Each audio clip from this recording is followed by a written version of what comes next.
What country is this? It's Illyria, lady. What should I do in Illyria? My brother, he is in Elysium. Perchance yet not drowned. What think you? It is perchance that you yourself were saved. My poor brother. And so perchance may he be. True, madam. And to comfort yourself with chance, assure yourself, after our ship did split when you and those poor numbers saved with you hung on our driving boat, I saw your brother, most provident in peril, bind himself. Courage and hope both teaching him the practice to a strong mast that lived upon the sea. For saying so, there's gold. Knowest thou this country? I, madam, well, for as bred and born not 3 hours' travel from this very place. Who governs here? A noble duke, in nature as a name. What's the name? Orsino. Orsino. I've heard my father name him. He was a bachelor then. And is so now, or was so very late. For but a month ago I went from hence, and then 'twas fresh in murmur, as you know what great ones do, the lustful prattle of, that he did seek the love of fair Olivia. What's she? A virtuous maid, the daughter of a count that died some 12 months since, then leaving her in the protection of his son, her brother, who shortly also died, for whose dear love they say she'd abjured the sight and company of men. Oh, that I serve that lady, and not be delivered to the world till I made my own occasion mellow what my estate is. That were hard to compass, for she will admit no kind of suit. No, not the Duke's. There's a fair behavior in thee, Captain, and though that nature with a beauteous wall doth of clothes and pollution, yet of thee I believe thou hast a mind that suits this thy fair outward character. I prithee, and I'll pay thee bounteously, conceal me what I am and be my aid, for such disguise as haply shall become the form of my intent. I'll serve this duke. You shall present me as a eunuch to him. It may be worth thy pains, for I can sing and speak to him in many sorts of music that be the very worth of his service. What else in time may hap, I shall commit.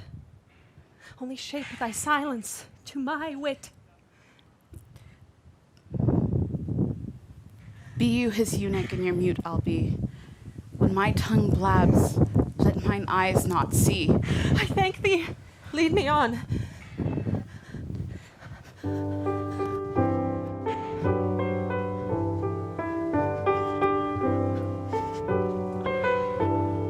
Oh, if music be the food of love, play on. Give me excess of it, that surfeiting the appetite may sicken and so die. That strain again. It had a dying fall. Oh, it came o'er my ear like the sweet sound that breathes upon banks of violets, stealing and giving odor.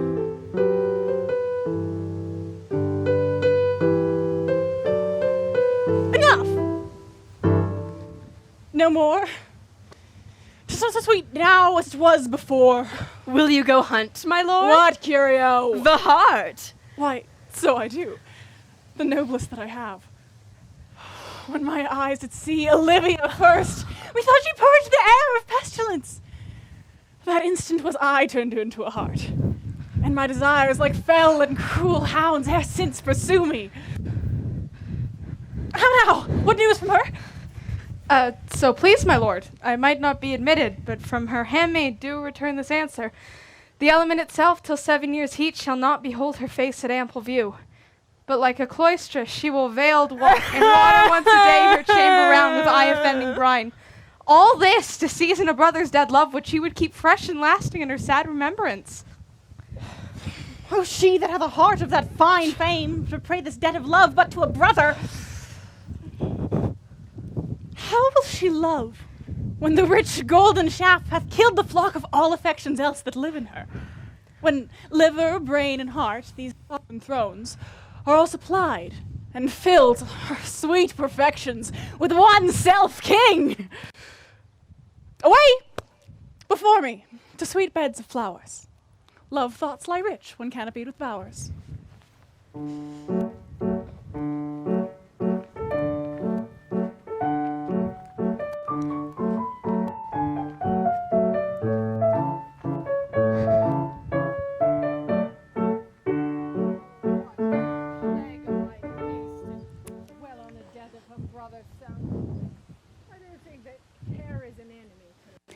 By my troth, Sir Toby, you must come in earlier at nights. Your cousin, my lady, takes great exception to your ill hours. Aye, but you must confine yourself within the modest limits of order. I will confine myself no finer than I am. These clothes are fine enough for drinking, and these boots be too.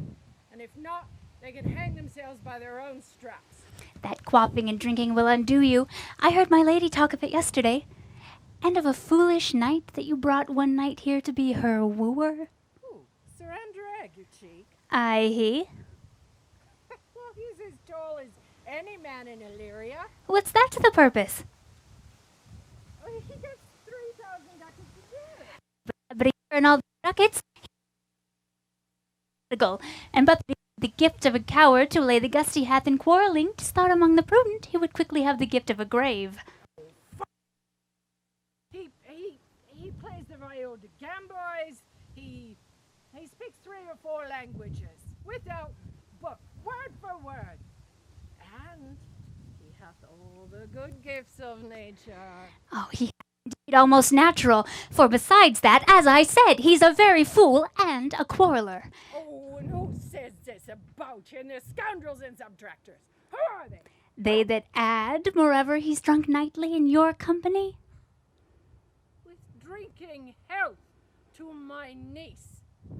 I will drink to her health as long as there is passage in my throat, and drink in Illyria.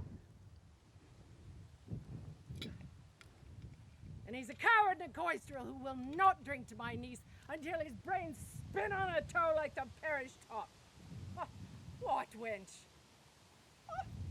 Sir Andrew! Oh no, Sir Toby Belch! Oh no, Sir Toby Belch!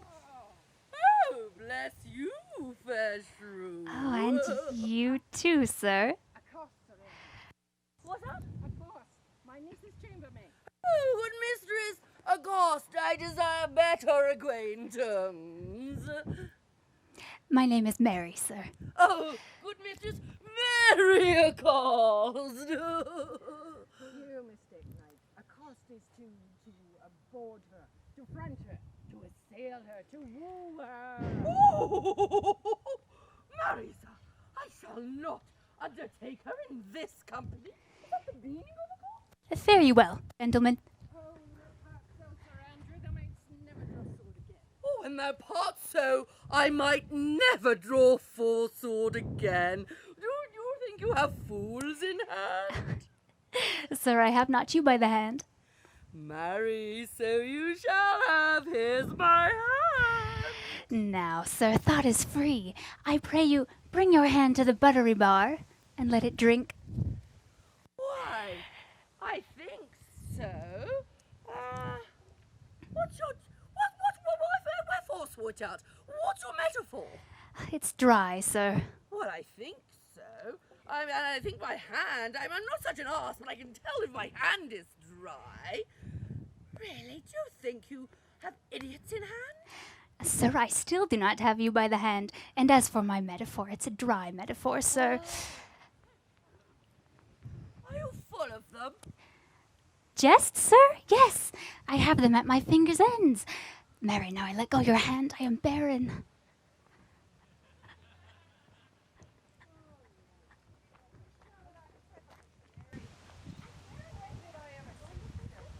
Oh, never in your luck.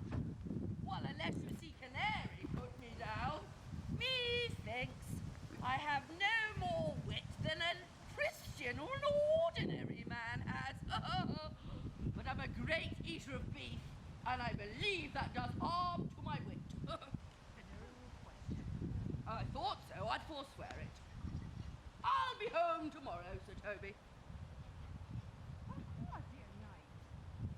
What is what to do or to not do? Oh, had I bestowed the time in tongues that I had in fencing, dancing, and bear baiting. Oh, had I but followed the arts. Then thou would have not been excellent. What? Would that have mended my hair?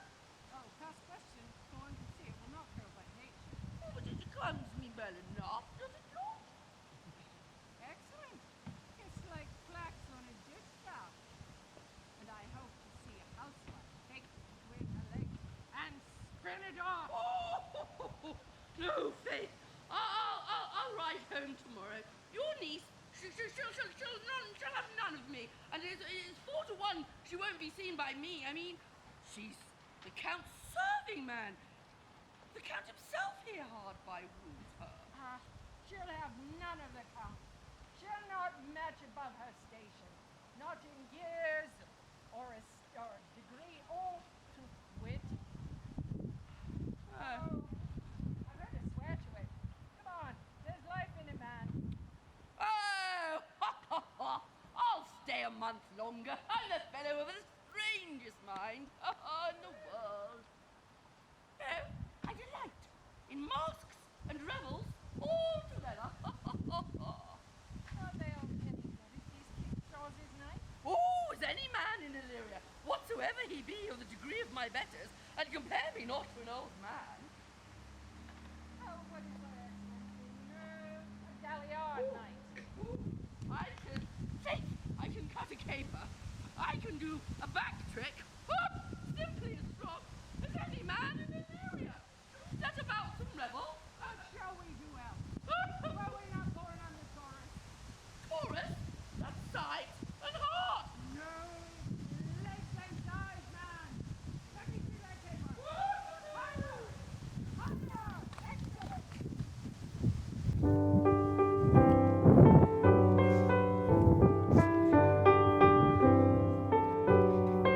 If the Duke continue these favours toward you, Cesario, you are like to be much advanced. He hath known you but 3 days, and already you are no stranger. You either fear his humor or my negligence, that you call into question the continuance of his love. Is he inconstant, sir, in his favours? No, believe me. Here comes the Count. I thank thee.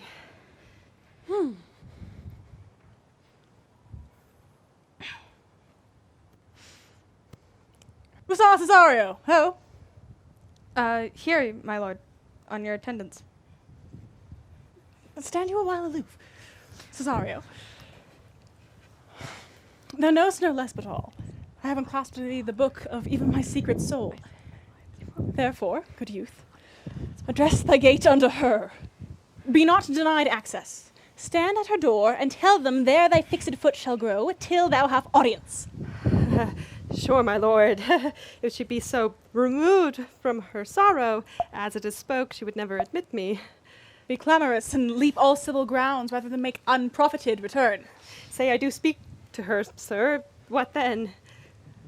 Oh, unfold then the passion of my love. Surprise her with the discourse of my dear faith. I think it well to enact my woes. She will attend it better in thy youth than a nuncio's of more grave aspect. I think not so, my lord. Dear lad, believe it. For they shall yet belie the happy years that say thou art a man. Diana's lip is not so smooth and rubious. Thy small pipe is as the maiden's organ, shrill and sound. And all is semblative a woman's part. I know thy constellation is right apt for this affair. Prosper well in this, and thou shalt live as freely as thy lord, to call his fortunes thine. I'll do my best to woo your lady. Oh, yet a baleful strife. Whoever I woo myself would be his wife.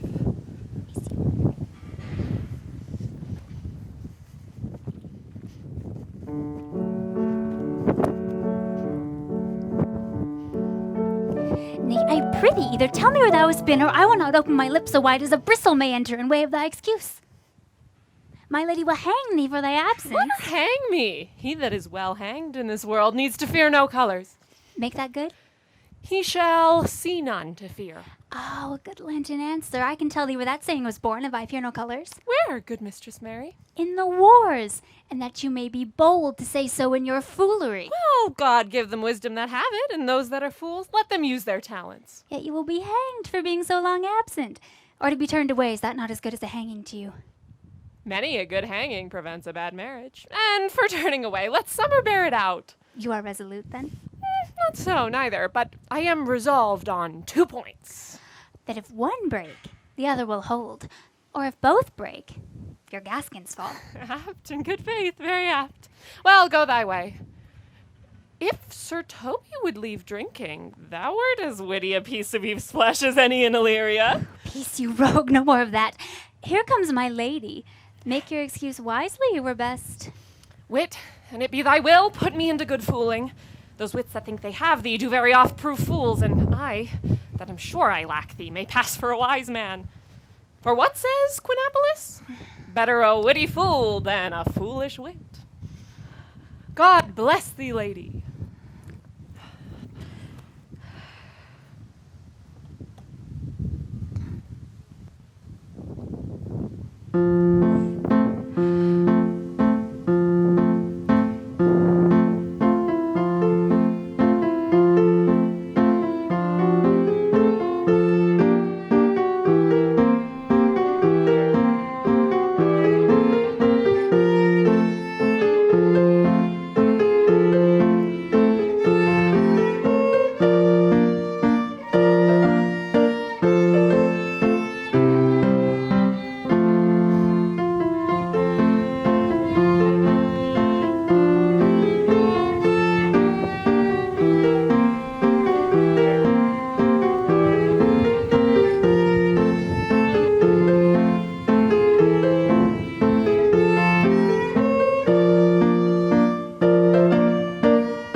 Take the fool away.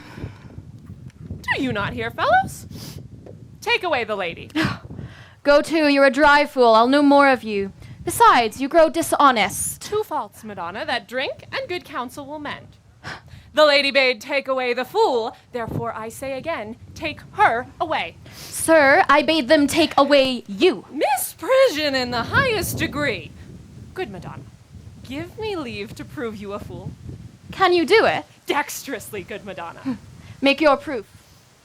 I must catechize you for it, Madonna. Good, my mouse of virtue, answer me. Well, sir, for want of other idleness, I'll bide your proof. Good Madonna, why mournest thou? Good fool, for my brother's death. I think his soul is in hell, Madonna. I know his soul is in heaven, fool. The more fool you to mourn your brother's soul being in heaven. Take away the fool, gentle friends. What think you of this fool, Malvolio? Doth he not mend? Yes, and shall do until the pangs of death shake him. Infirmity, which decays the wise, doth ever make the better fool. That's in you, sir, speedy infirmity, for the better increasing your folly. How say you to that, Malvolio? I marvel your ladyship takes delight in such a barren rascal. I saw him put down the other day by an ordinary fool with no more brain than a stone. Look you now, he is out of his guard already. Unless you laugh and minister occasion to him, he is gagged. Oh, you are sick of self-love, Malvolio, and taste with a distempered appetite. There is no slander in an allowed fool, though he do nothing but rail, nor known railing in a known discreet man, though he do nothing but reprove. Now Mercury endue thee with leasing, for thou speakest well of fools. Madam, there is at the gate a young gentleman much desires to speak with you.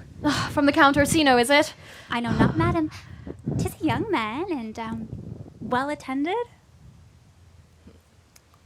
Who of my people hold him in delay? Sir Toby, madam, your kinsman. Oh, fetch him off, I pray you. He speaks nothing but madman. Fie on him. Go you, Malvolio. If it is a suit from the Count, I am sick, or not at home. What you will to dismiss it.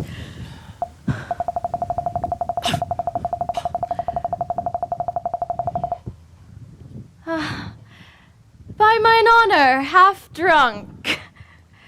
What is he at the gate, cousin? This is a gentleman. A gentleman! What gentleman? This is a gentleman. Oh, poor plague on those pickled herring. Oh, soot! Oh, Good Sir Toby! Cousin! How have you come so early by this lethargy? lechery! I defy lechery!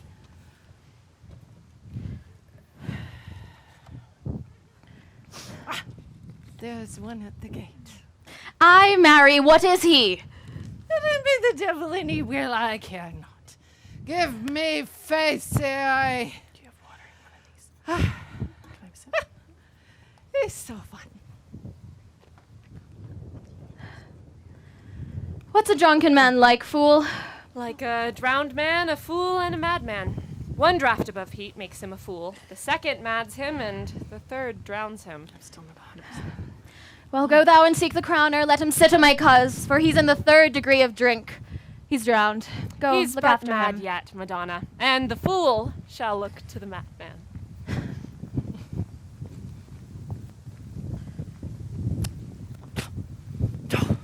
Madam, yond young fellow swears he will speak with you. Well, I told him you were sick. He takes on him to understand as much and therefore comes to speak with you. I told him you were asleep. He seems to have foreknowledge of that too, and therefore comes to speak with you. What is to be said to him, lady? He's fortified against any denial. Tell him I shall not speak with him. Has been told so, and says he'll stand at your door like a sheriff's post and be the supporter to a bench, but he'll speak with you. What kind of man is he? Oh, why, of mankind? What manner of man? Well, a very ill manner. He'll speak with you, will you or no? Let him approach. Call in my gentlewoman. Gentlewoman! My lady calls. Come, give me my veil. Throw it o'er my face. We'll once more hear Orsino's embassy.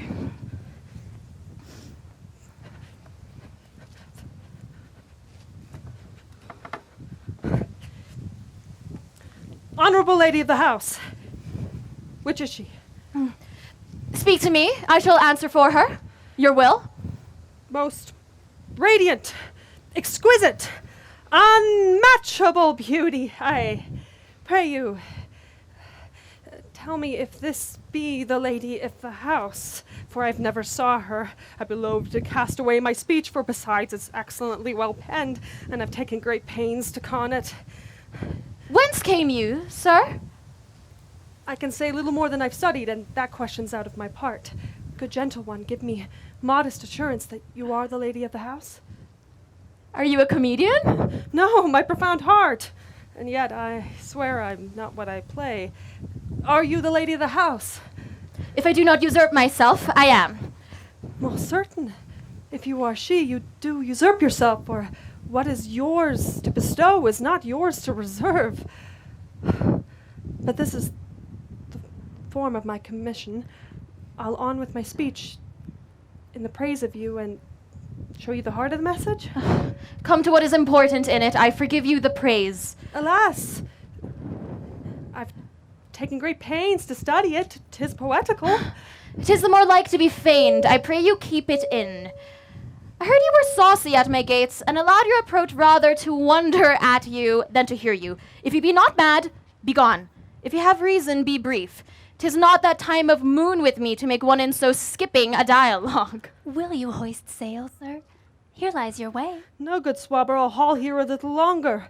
Some mollifications for your giant, sweet lady. I am your messenger. Tell me your mind. Sure you have some hideous matter to deliver when the courtesy of it is so fearful. Speak your office. It alone concerns your ear. I bring no overtures of war, no taxation of homage. I hold the olive in my hand. My words are as fun of peace as matter. Yet you began rudely. The rudeness that have appeared in me I've learned from my entertainment. What I am and what I would are as secret as a maidenhead. To your ears, divinity; to any others, profanation. Give us the room alone. We will hear this divinity. Now, sir, what is your text? Most sweet lady! A comfortable doctrine, and much may be said of it. Where lies your text? In Orsino's bosom. Oh, in his bosom. In what chapter of his bosom? To answer by the method, the first of his heart. Oh, I have read it. It is heresy. Have you no more to say? Good madam, let me see your face. Have you any commission from your lord to negotiate with my face? You, sir, are now out of your text. But we will draw the curtain and show you the picture. Look you well, sir. Such a one I was this present. Is it not well done? Excellently done, if God did all. Oh, 'tis in green, sir. 'Twill endure wind and weather. 'Tis beauty truly blent, whose red and white own sweet, cunning hand laid on. Oh, lady, are the cruelest she alive, if you would lead these graces to the grave and leave the world no copy. Oh, I will not be so hard-hearted, sir. I will give out divers schedules of my beauty. It shall be inventoried, every particle and utensil labeled according to my will. As item, 2 lips, red, indifferent. Item 2 gray eyes with lids to them. Item 1 neck, 1 chin, and so forth. Were you sent hither to praise me? I see you what you are. You are too proud. But if you were the devil, you are fair. My lord and master loves you. Oh, such love could be but recompense, though you were crowned then on peril of beauty. How does he love me? With adorations, fertile tears, with groans of thunder love, with sighs of fire. Your lord does know my mind. I cannot love him. Yet I suppose him noble, know him virtuous, of great estate, of fresh and stainless youth, and in voices well divulged, free, learned, and valiant, and in dimension and the shape of nature a gracious person. And yet I cannot love him. He might have took his answer long ago. If I did love you in my master's flame, was such a suffering, such a deadly life? In your denial, I would find no sense. I would not understand it. Why, what would you? Make me a willow cabin at your gate and call upon my soul within the house. Write loyal cantons of condemned love and sing them loud even in the dead of night. Hollow your name in the reverberate hills and let the babbling gossip of the air cry out, Olivia! You shall not rest between the elements of air and earth, but you should pity me. You might do much. What is your parentage? Above my fortune, yet my state is well. I am a gentleman. Get you to your lord. I cannot love him. Let him send no more. Unless, perchance, you come to me again to tell me how he takes it. Fare thee well. Spend this for me. I'm no feed post, lady. Keep your purse. My master, not myself, lacks recompense. Love make his heart a flint, that you shall love, and like his further, like your further be, placed in contempt. Farewell, fair cruelty.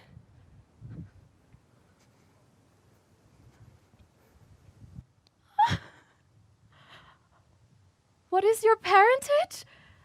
Oh, above my fortunes, yet my state as well. I am a gentleman. I'll be sworn thou art. Oh, thy tongue, thy face, thy limbs, actions, and spirit do give thee fivefold blazon, not too fast. Soft, soft. Oh, unless the master were the man. How now? Even so quickly may one catch the plague? Methinks I feel this youth's perfections with an invisible and subtle stealth to creep in at mine eyes. Well, let it be. What ho, Malvolio? Here, madam, at your service. Run after that same peevish messenger, the county's man. He left this ring here behind him, would I or not? Tell him I'll none of it. Desire him not to flatter with his lord, nor hold him up with hopes. I am not for him. If that the youth will come this way tomorrow, I'll give him reasons for it. Hi thee, my boy. Madam, I will. Oh, I know not what, and fear to find mine eye too great a flatterer for my mind. Fate, show thy force. Ourselves we do not owe. What is decreed must be, and be this so.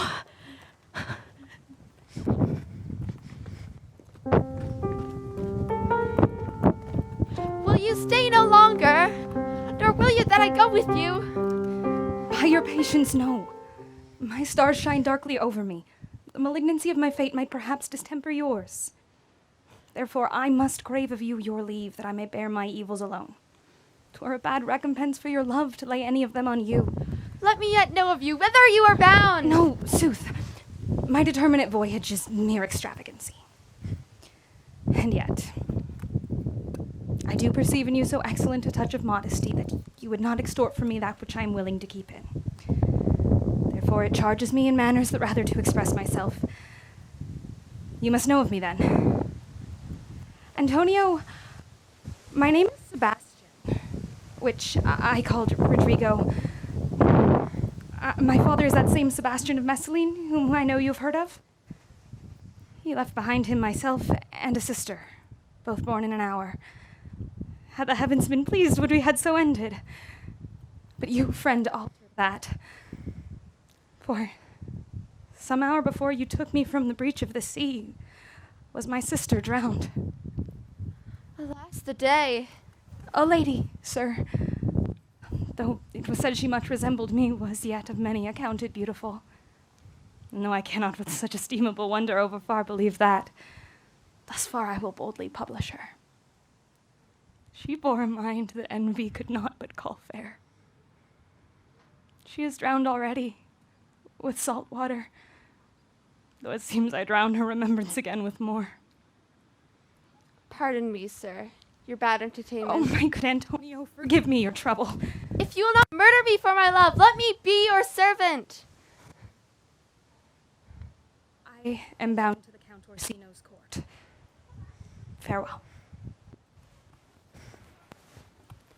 The gentlest of all the gods go with thee. I have many enemies in Orsino's court, else I would very shortly see thee there. But come what may, I do adore thee, so that danger shall seem sport, and I will go.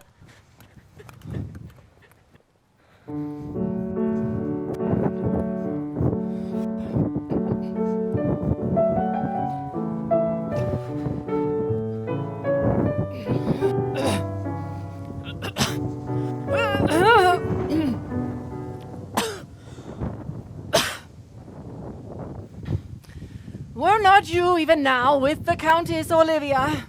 Even now, sir, in a moderate pace I have arrived since hither. She returns this ring to you, sir. You might have saved me my pains to have taken it away yourself.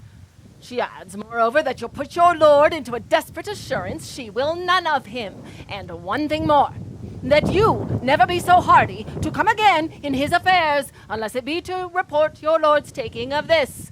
Or receive it so. She took the ring of me. I'll have none of it. Come, sir, you peevishly threw it to her, and her will is it should be so returned. If it be worth stooping for, there it lies, in your eye. If not, be it his that finds it. I left no ring with her. What means this lady? Fortune forbid that my outsides have not charmed her. She made good view of me, indeed, so much so that sure me thought her eyes had lost her tongue, for she did speak and starts distractedly. Oh, she loves me, sure. The cunning of her passion invites this churlish messenger. None of my lord's ring, why, he sent her none. I am the man, if it be so, as 'tis. Ah! Poor lady!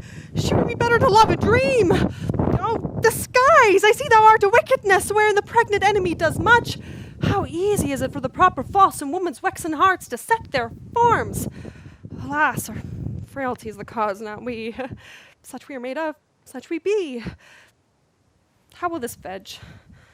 My master loves her dearly, and I, poor monster, is fond as much on him. And she, mistaken, seems to dote on me. What will become of this? As I am man, my state is desperate for my master's love, and as I am woman, alas the day. What thriftless sighs shall poor Olivia breathe? Oh, time! You must untangle this, not I. It's too hard of a knot for me to untie.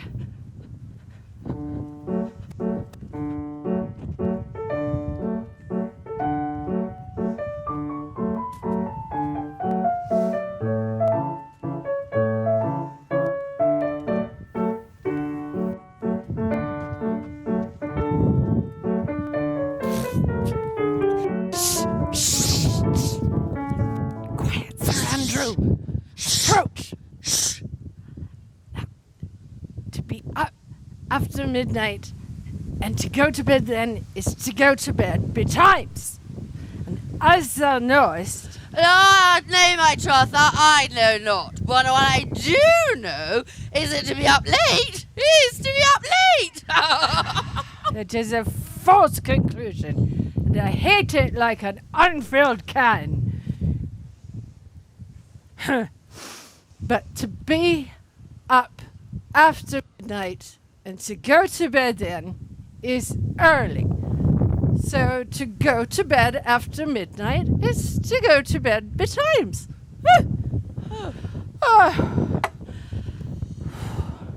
Does not our life consist of the 4 elements? Faith? I'd say so. I think it rather consists of eating and drinking! Thou art a scholar! Therefore let us eat and drink! Mariah! Mariah, I say! A strip of wine! Here comes the falling Faith! Oh no, my hearts! Did you never see the picture of we three? Welcome us! Oh, let's have a song. Oh, a catch. No, let's have a song! Here's a sixpence. Sing us a song. Oh, and there's a testral from me too. Yeah, if one night gives some money, I do that too. Yes. Would you have a love song or a song of good life? a love song. I don't care for good life.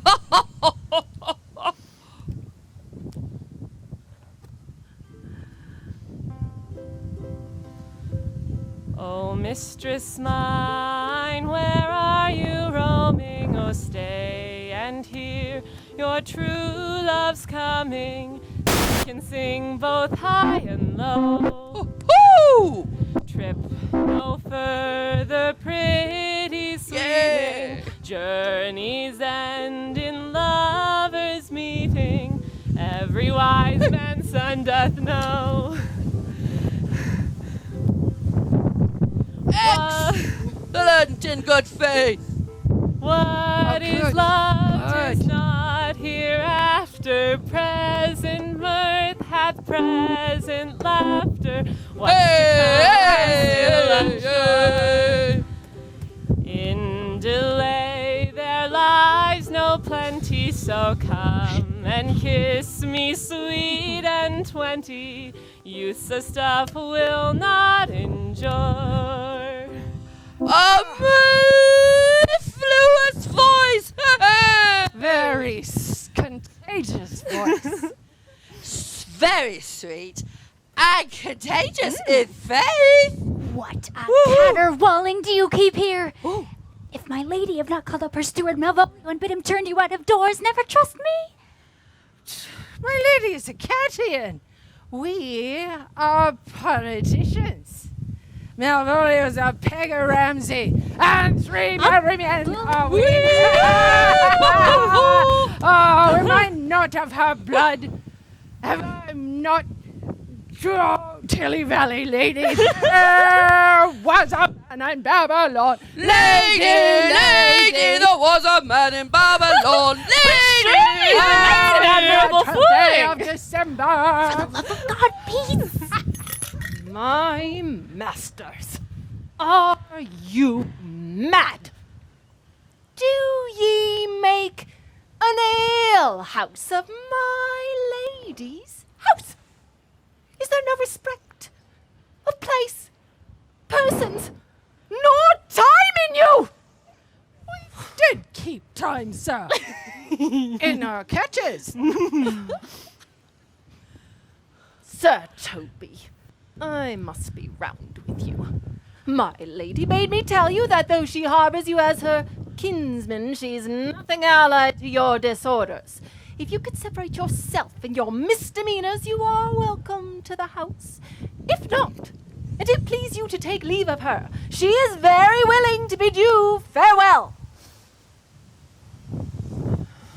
Farewell, dear heart, or I must needs be gone. Nay, His good eyes Sir do Toby. show his days are almost done. 'Tis even But so. I will never die. Sir To- there you lie. Oh, 'tis much credit to you.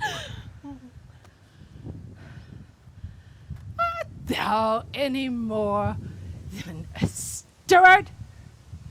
Dost thou think because thou art virtuous, there will be no more cakes and ale? Huh? A stupid word, Maria! Mistress Mary! If you prized my lady's favour at anything more than contempt, you would not give means for this uncivil rule. She shall know of it by this hand. Go shake your ears. Possess us. Tell us something of him. Marry, sir, sometimes he is a kind of Puritan. If he were, I'd beat him like a dog. Being a Puritan, the exquisite reason tonight. I have no exquisite reason for it. I just have reason enough. The devil a Puritan that he is, or anything constantly but a time pleaser, an affectionate ass that cons stake without book and utters it by great swords, the best persuaded of himself. So grand as he thinks with excellencies that it is on his grounds of faith that all that look on him love him. And on that vice in him will my revenge find notable cause to work. What wilt thou do? I will place in his way some obscure epistles of love, wherein, by the color of his beard, the shape of his leg, the manner of his gait, the expression of his eye, forehead, and complexion, he shall find himself most feelingly personated. I can write very like my lady, your niece. Excellent. I smell a device. I have it in my nose too. When he finds the letters that thou wilt drop, he will think they come from my lady, and that she is in love with him. My purpose is indeed a horse of that color. And your horse now will make him an ass. Ass, I doubt not.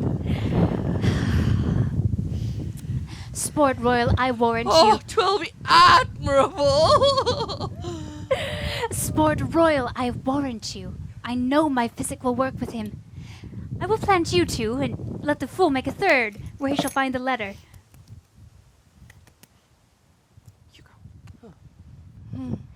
Observe his construction of it.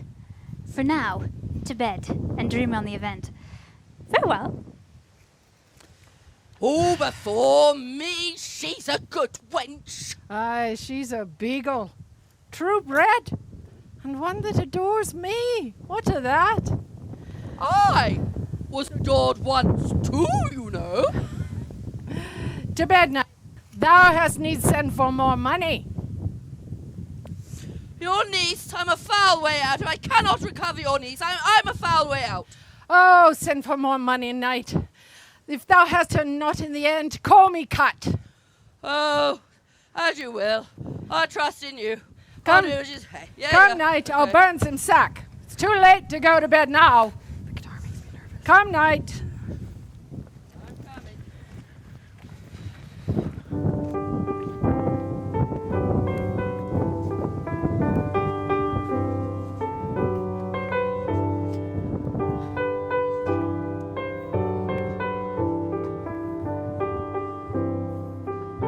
Give me some music. Now! Good morrow, friends. Now, good Cesario, but that piece of song, that old and antique song we heard last night, we thought it did relieve my passion much. More than light airs and recollected terms in these brisk and giddy-paced times. Come, but one verse. They are not here, so please your lordship that should sing it. Who was it? Feste the jester, my lord, a fool that Lady Olivia's father took much delight in. They are about the house. Seek them out, and play the tune the while. Come hither, boy. If ever thou shalt love, in the sweet pangs of it, remember me. For such as I am, all true lovers are. How dost thou like this tune? It gives the very echo to the seat where love is throned. Thou dost speak masterfully. Well, if what, young though thou art, thine eye has stayed upon some favor that it loves. Has it not, boy? A little, by your favor. What kind of woman is't? Of your complexion. She is not worth thee, then. What years of faith? About your years, my lord. Too old, by heaven. Let still the woman take an elder than herself.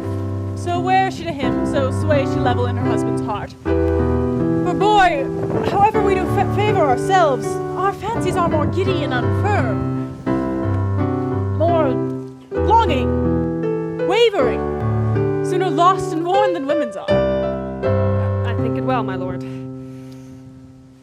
Then let thy love be younger than thyself, or thy affection cannot hold the bent. For women are as roses, whose fair flower, being once displayed, doth fall that very hour. I'm trying to find this. And so they are. Alas, that they are so. To die, even when they to perfection grow. Once more, Cesario. Get me on to same sovereign cruelty. Tell her my love more noble than the world. But if she cannot love you, sir. I cannot be so answered. Soothe, but you must. Say that there is some lady, as perhaps there is, that have for your love a great pang of heart as you do for Olivia. Sorry, Orsino. You cannot love her, you tell her so. Must she not be answered? There is no woman's passion can by the woman's sides can bide the beating of so strong a passion as love doth give my heart. No woman's heart so big to hold so much. They lack retention. Alas, their love may be called appetite. No movement of the liver, but the palate, and so suffers a fight, cloyment, and revolt. But mine is all as hungry as the sea, and can digest as much. Make no compare between a love a woman may bear me and that which I owe Olivia. Aye, but I know. What dost thou know? Too well what love women to men may owe. In faith, they're as true as heart as we. My father had a daughter that loved a man. As it be, perhaps, were I a woman, I should your lordship. And what's her history? A blank, my lord. She never told her love. She sat like Patience on a monument, smiling at grief. Was this not love indeed? We men may say more, swear more, but indeed our shows are more than will, for still we prove much in our vows and little in our love. But died thy sister of her love, my boy? I am all the daughters of my father's house, and all the sons too, and yet I know not. Sir, shall I to this lady? Aye, that's the theme. To her in haste. Give her this jewel. Say, my love give no place, bid no deny.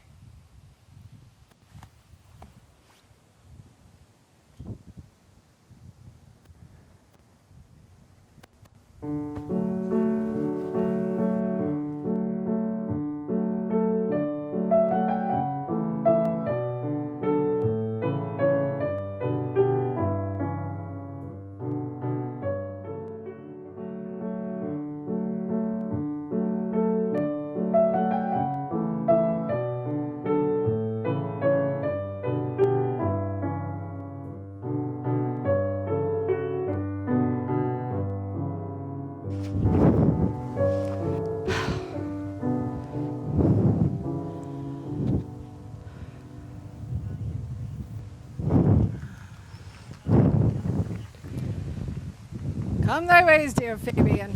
Nay, I'll come. If I lose a scruple of this sport, let me be boiled to death with melancholy. Ah, here comes the little villain. Get ye all three into the box tree. Malvolio's coming down this way. He's been yonder in the sun practicing behavior to his own shadow this half hour. Observe him for the love of mockery, for I know this latter will make a contemplative idiot of him. Close, in the name of jesting, lie thou there, for here comes the trout that must be caught with tickling. 'Tis but fortune. All is fortune. Marat once told me she did affect me, and I have heard herself come thus near that, should she fancy it, should be one of my complexion. Besides, she uses me with a more exalted respect than anyone that follows her. What should I think on it? Oh, here's an overweening rogue. Oh, peace. Contemplation makes a rare turkey cock of him. See how he jets under his advanced plumes. I could so beat the rogue! Oh, peace, I say. To be Count Malvolio. Oh, rogue. Pistol him! Pistol him! Peace! Peace! Having been 3 months married to her, sitting in my state, Oh, for a stone bow to hit him in the eye. calling my officers about me, in my branched velvet gown, having come from a daybed where I have left Olivia sleeping. Fire and brimstone! Oh, peace, peace. And then to have the humor of state, and after a demure travel of regard, telling them I know my place, as I would they should do theirs, to ask for my kinsman, Toby. Oh, Bolton shackles. Oh, peace, peace, peace. Now. 7 of my people with an obedient start make out for him. I frown the while, perchance wind up watch or play with my, some rich jewel. Toby approaches, curtsies there. Oh, shall this fellow live? Though our silence be drawn from us with cars, yet in peace. I extend my hand to him thus, saying, Cousin Toby, my fortunes having cast me on your niece, give me this prerogative of speech. What? You must amend your drunkenness. Out, scab! Nay, patience, lest we break the sinews of our plot. Besides, you waste the treasure of your time with a foolish knight. Oh, that's me!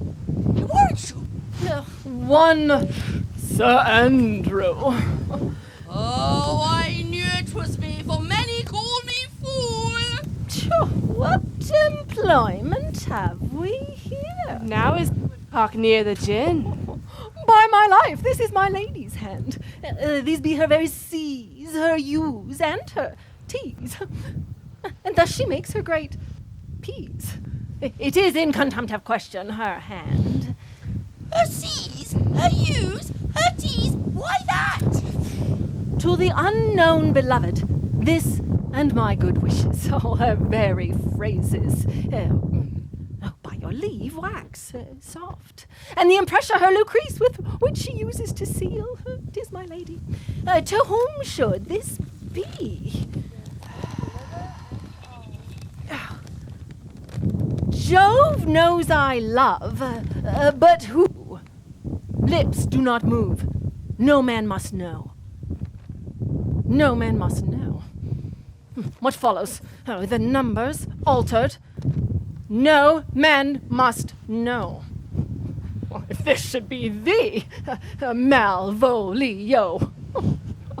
I may command where I adore, but silence like a Lucrece knife, with bloodless stroke my heart doth gore. M-O-A-I doth sway my life. Oh, make it up, M-O-A-I doth sway my life. Nay, but first, let me see. What dish of poison has she dressed him? Well, I may command where I adore. Why? She may command me. I serve her. She is my lady. Why, this is evident to any formal capacity. There is no obstruction in this. And the end. What should that alphabetical position portend? Oh, if I could make that resemble something in me. Softly. M-O-A-I.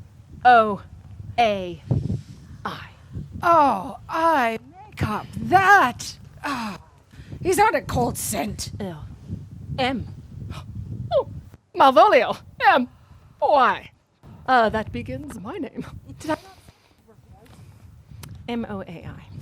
Yeah, there is no consonancy in the sequel, and that suffers under probation.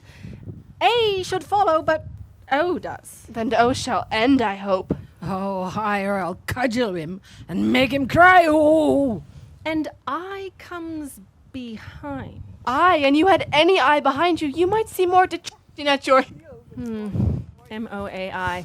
This simulation is not as the former, and yet to crush this a little, it would bow to me, for every one of these letters are in my name. Sorry, here follows prose.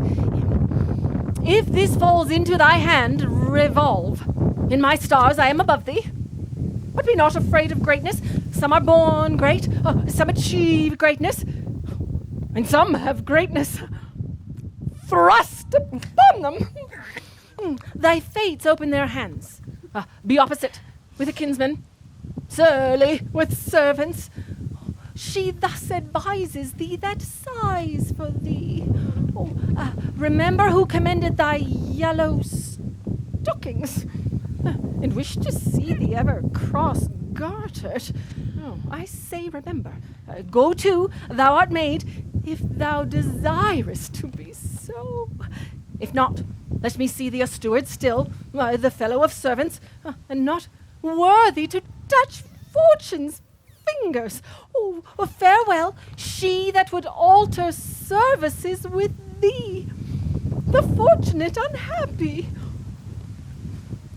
I will be proud. I will read politic authors. I will baffle Sir Toby. I do not now fool myself to let my imagination chain me, for every reason excites to this, that my lady loves me. She did commend my yellow stockings of late. She did praise my leg being cross-gartered. And in this she manifests herself to my love, and with a kind of injunction drives me to these habits of her liking. Oh, I thank my stars I am happy. I will be strange, stout, in yellow stockings and cross-gartered, even with the swiftness of putting on. Jove and my stars be praised! Oh, here is yet a postscript. Thou canst not choose but know who I am. If thou entertainest my love, let it appear in thy smiling. Thy smiles become thee well. Therefore in my presence still smile, dear my sweet. I prithee. Jove, I thank thee. I will smile. I will do everything that thou wilt have me. I will not give my part of the sport for a pension of thousands to be paid from the Sophie. Oh, I could marry this wench for this device. So would I! And ask no other dowry than another such jest. Nor I neither! Wilt thou put thy foot on my neck? Or am I either? Thou hast put him in such a dream, when the image of it leaves him, he must run mad. If you will see the fruit of the sport, mark his first approach before my lady. He will come to her in yellow stockings, and 'tis a color she abhors, cross-gartered, a fashion she detests, and he will smile, which will now be so unsuitable to her disposition, being addicted to a melancholy she is, that it cannot but turn him into a notable contempt. If you will see it, follow me. Come to the gates of Tartar, thou most excellent devil of wit! I'll make one too!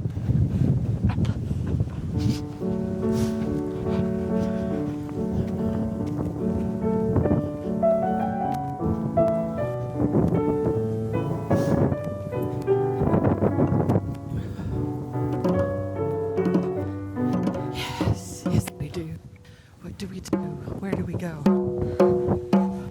Save thee, friend, and thy music. Dost thou live by the tabor? No, sir. I live by the church. Art thou a churchman? No such matter, sir. I do live by the church, for I live at my house, and my house doth stand by the church. So may you say that the king lie by the beggar, if the beggar dwell near him, or that thy church stand by thy tabor, if thy tabor stand by the church. You have said, sir, to see this age. Art not Lady Olivia's fool? No, indeed, sir. The Lady Olivia will keep no folly till she be married. And fools are as like husbands as pilchards are to herrings. The husband's the bigger. I am indeed not her fool, but her corrupter of words. I saw thee late at Count Orsino's. Foolery, sir, just walk about the orb like the sun. It shines everywhere. I would be sorry, sir, but that the fool should be as oft with your master as with my mistress. I think I saw your wisdom there. Nay, and thou pass upon me, I'll no more of thee. Hold, there's expenses for thee.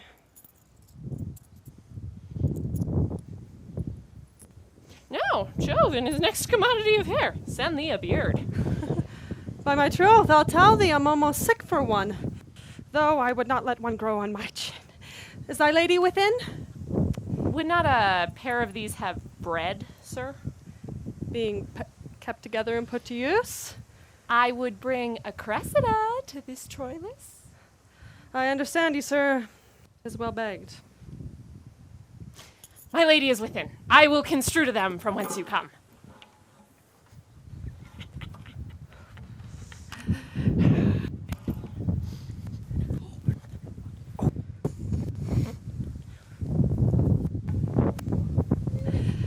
God save you, sir.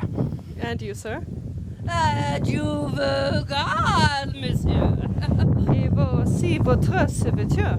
Oh, yes, and I am yours, and you are mine. Yes. Come to the house. I'm bound to your niece, sir. Yeah. Taste your legs. Put them to motion. My legs do better understand me than what I understand what you mean by bidding me to taste my legs. Mean to end, sir. To go. Most accomplished lady, the heavens rain odors on you. Let the garden door be shut and leave me to my hearing.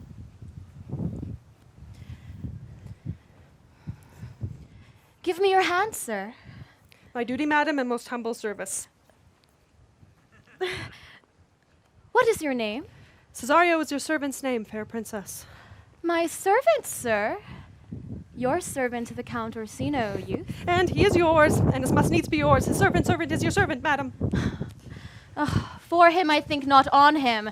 For his thoughts, would they were blanks rather than filled with me. Madam, I've come to wet your gentle thoughts on his behalf. By your leave, I pray you, I bade you never speak again of him. But would you undertake another suit?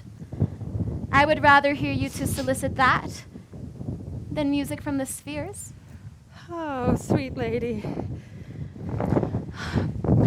By your leave, I pray you. I did send, after the last enchantment you did here, a ring in chase of you. So did I abuse myself, my servant, and I fear me you. Under your hard construction must I sit, to force that on you in a shameful cunning which you knew none of yours. What must you think? So, let me hear you speak. I pity you. That's a degree to love. No, not a grace, for 'tis vulgar proof very oft to pity enemies. Oh. Why then, methinks 'tis time to smile again. O world, how apt the poor are to be proud. If one should be a prey, how much the better to fall before the lion than the wolf. The clock upbraids me with the waste of time. Be not afraid, good youth. I will not have you. And yet, when wit and youth is come to harvest, your were is alike to reap a proper man. There lies your way, due west. Then westward ho! Grace and good disposition attend your ladyship. You'll nothing, madam, to my lord by me? Stay, I prithee.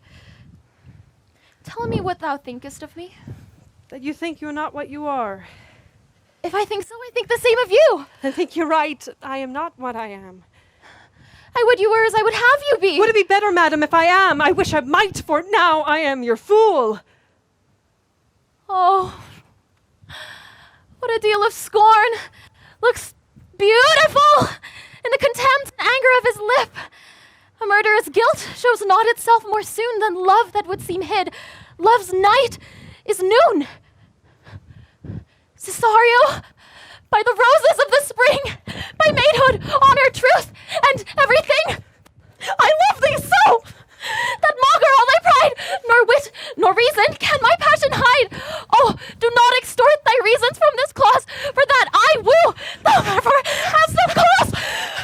Oh, but rather, reason thus with reason fetter. Love sought is good, but given unsought better. Ay, my innocence, I swear, and on my youth.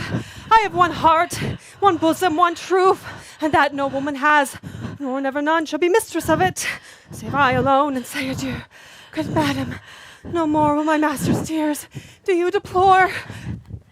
Yet come again, for thou perhaps mayst move that heart which now abhors to like his love. Oh.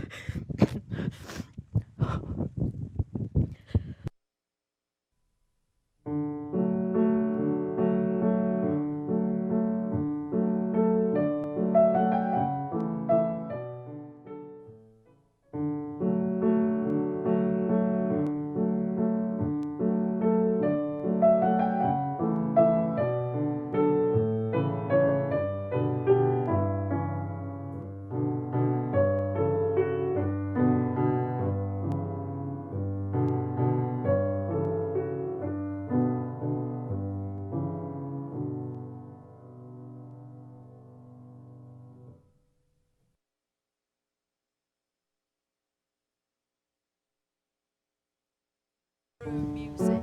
Okay, here we go.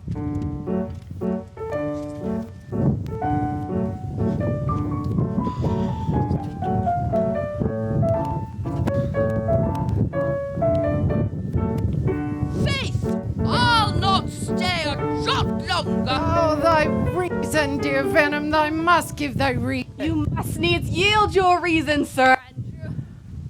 Marry, I saw your niece do more favours to the Count's serving man than she ever bestowed on me. I saw it in the orchard. Well, did she see thee the whole time, old boy?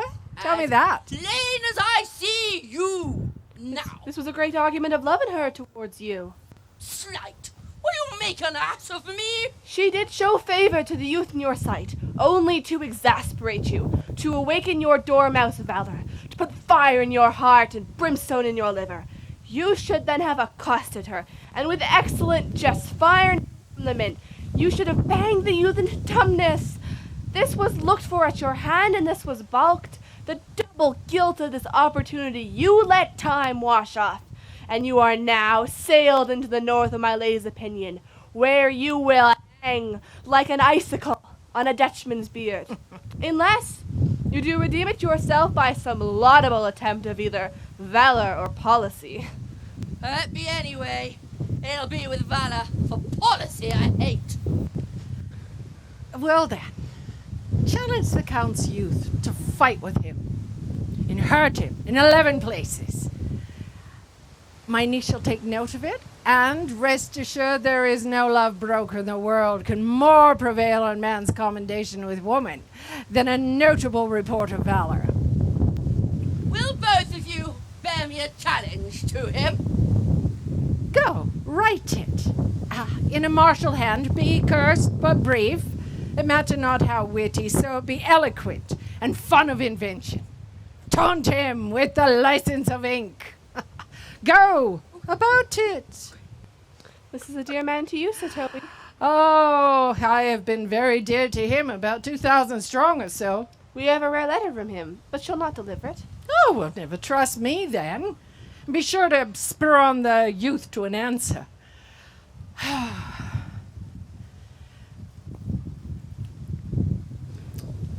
And its opposite, the youth bears in his visage no great presage of cruelty. Well, If you desire the spleen and will laugh yourself into stitches, follow me. Yonkel Malvolio's turned to heathen, a very renegado. He's in yellow stockings. and cross-gartered. Most villainously. He does obey every point of the letter that I dropped to betray him. He does smile his face into more lines than is in the new map with the augmentation of the Indies. You have not seen such a thing as 'tis. I can hardly forbear hurling things at him. I know my lady will strike him. If she do, he'll smile and take it for a great favor. Come, show us where he is. All blue ones are the same. So I'm just gonna Thank you.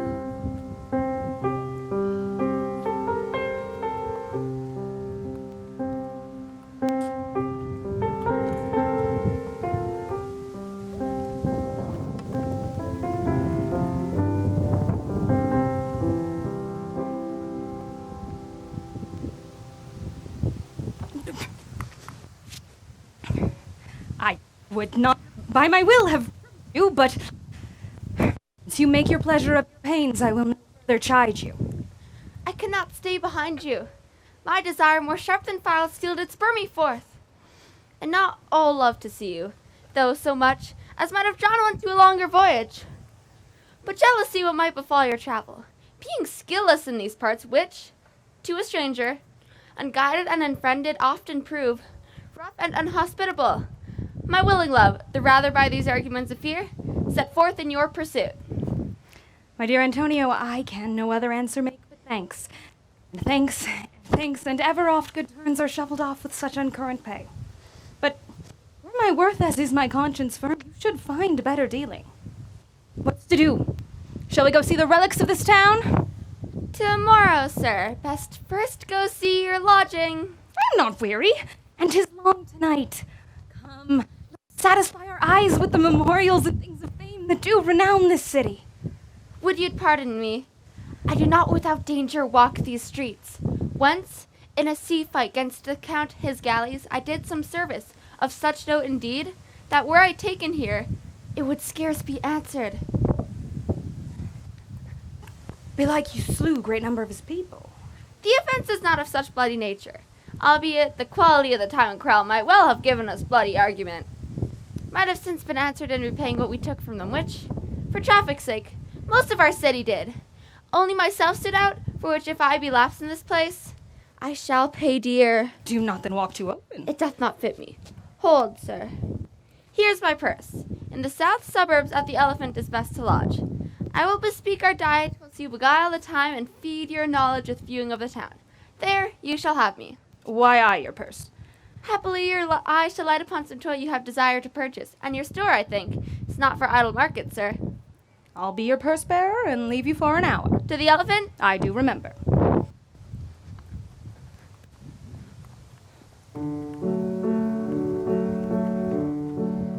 I have sent after him. He says he'll come. How shall I feast him? What bestow of him?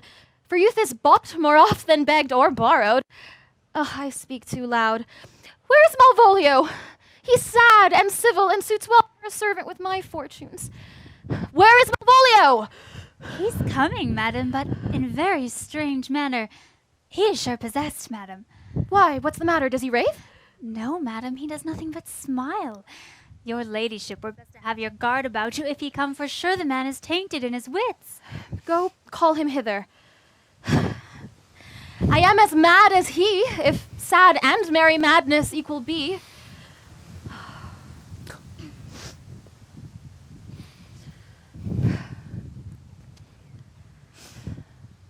How now, Malvolio? Oh. Sweet lady, ho ho. Smilest thou? I sent for thee upon a sad occasion. Sad lady, I could be sad. It does make some obstruction in the blood, this cross-gartering, but what of that? Why, how dost thou? What's the matter with thee? Not black in my mind, though yellow in my leg.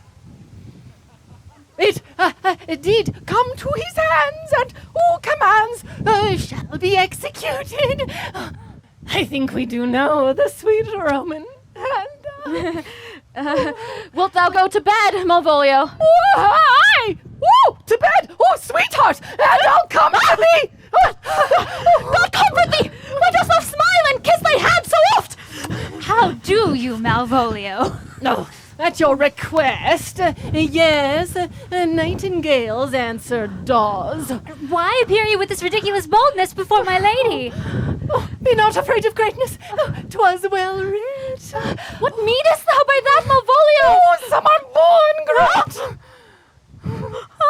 Some achieve greatness. What sayest thou? And some of greatness. A thrust upon the Heaven restore thee! Remember who commended thy yellow stockings. Yellow stockings? And wished to see thee cross-gartered. Cross-gartered. Go to, thou art made.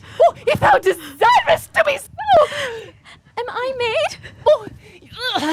If not, let me see thee a servant still. Why, this is very midsummer madness.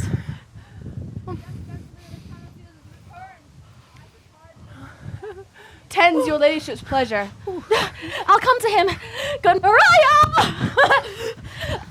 Let this fellow be looked to. Where's my cousin Toby? Let some of my people have a special care of him. Oh ho! Do you come near me now?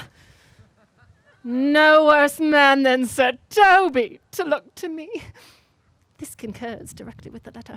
She sends him on purpose, that I may appear stubborn to him. For she incites me to that in the letter. Be opposite with the kinsman, surly with servants. I have limed her. But it is Jove's doing, and Jove make me thankful.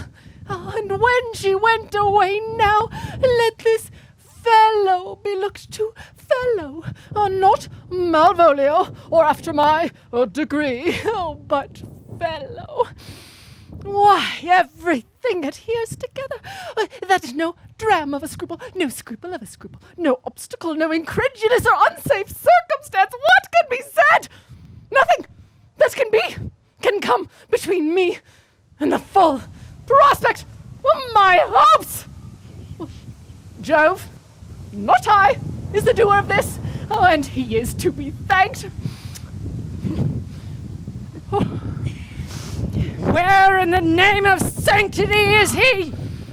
Oh, if all the devils of hell be drawn in little, and Legion himself possesses him yet, I will speak with him. Here he is. How is't with you, sir? How is't with you, man? Go off. I discard you. Let me enjoy my private. Go off.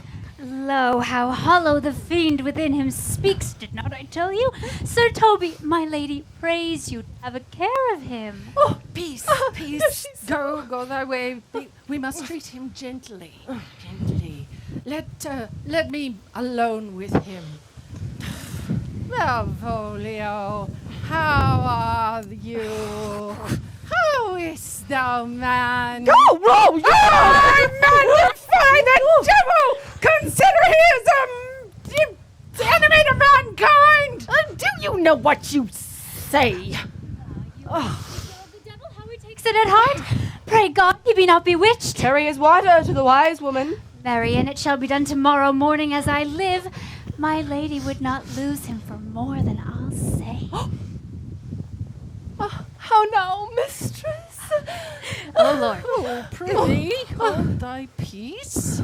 Is this not the way? Do not see that you move him. No. Leave me alone with him. No way but gentleness. Gently, gently. The fiend is rough and will not be roughly. How dost thou? Oh, just so.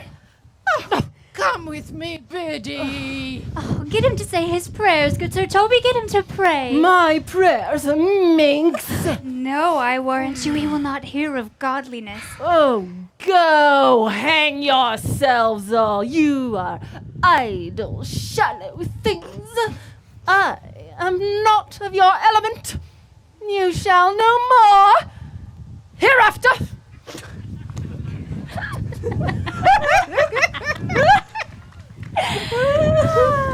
Oh, is it possible? If this were played upon a stage now, I could condemn it as improbable fiction.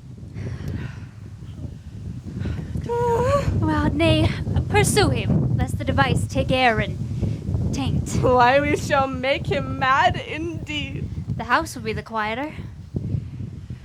We will have him in a dark room and bound. My niece is already of the belief that he's mad, so we may pursue it thus for our pleasure and his penance, until our very pastime, tired and out of breath, prompt us to show mercy on him. At which time we will bring the device to the bar and have thee crowned as a finder of madmen. More matter for a May morning. Yes. Here's the challenge! Read it! I warned him. Do but read. It's so spicy. Is it saucy? Aye, saucy it is. Read, do read. Give it to me.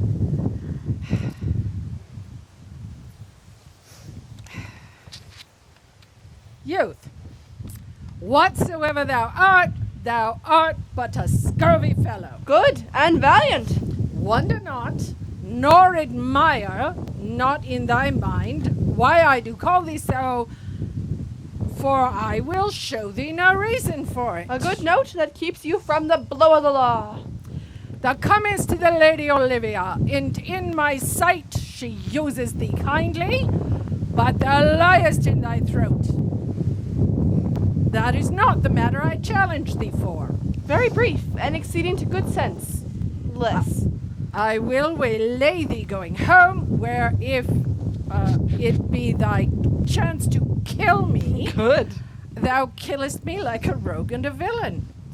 Still, you keep over the windy side of law. Good. Fare thee well, and God have mercy upon one of our souls. He may have mercy upon mine, but my hope is better, and so look to thyself. Thy friend as thou usest him, and thy sworn enemy, Andrew Ague-Cheek. Well, if this letter move him not, his legs cannot.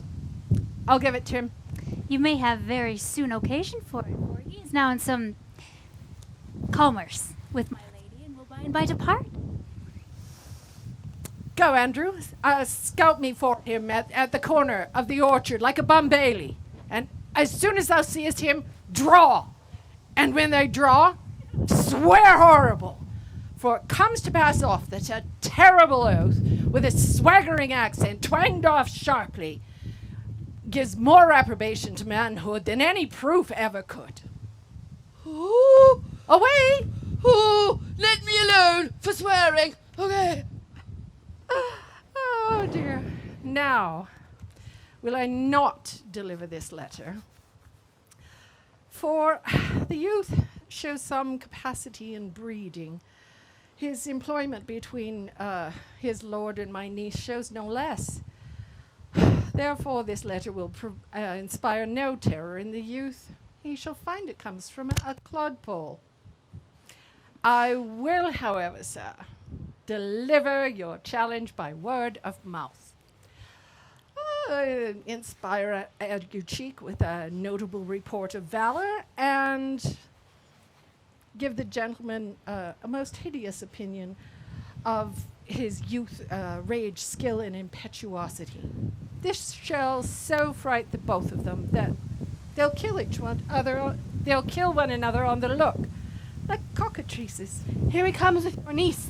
Give them way till he take leave, and presently after him. I shall meditate on some hideous message for the challenge. I've said too much unto a heart of stone and laid mine honor to untarry out. There's something in me that reproves my fault, but such a headstrong, potent fault it is that it but mocks reproof. The same heavier that your passion bears goes on my master's grief. Here, wear this jewel for me. 'Tis my picture. Refuse it not, it hath no tongue to vex you. And I beseech you, come again tomorrow. What will you ask of me that I'll deny, that honor saved may upon asking give? Nothing but this, your true love for my master. How with mine honor may I give him that which I've already given you? I will acquit you. Well, come again tomorrow. Fare thee well. A fiend like thee might bear my soul to hell.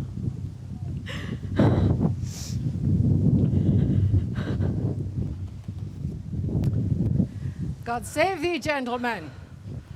And you, sir. Whatever defense thou hast, betake thee to it. Thy interceptor at the orchard end is full of despite and bloody as the hunter.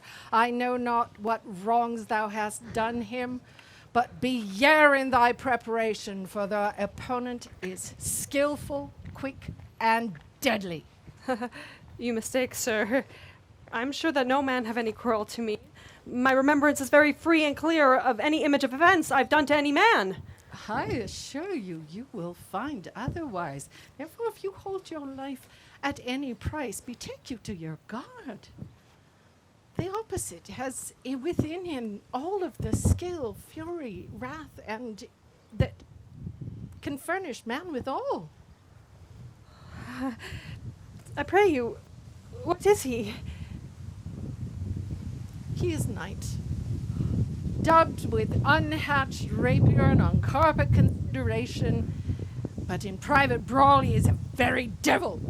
Souls and bodies he hath divorced 3, and his incensement is so implacable it can be satisfied by none but pangs of death.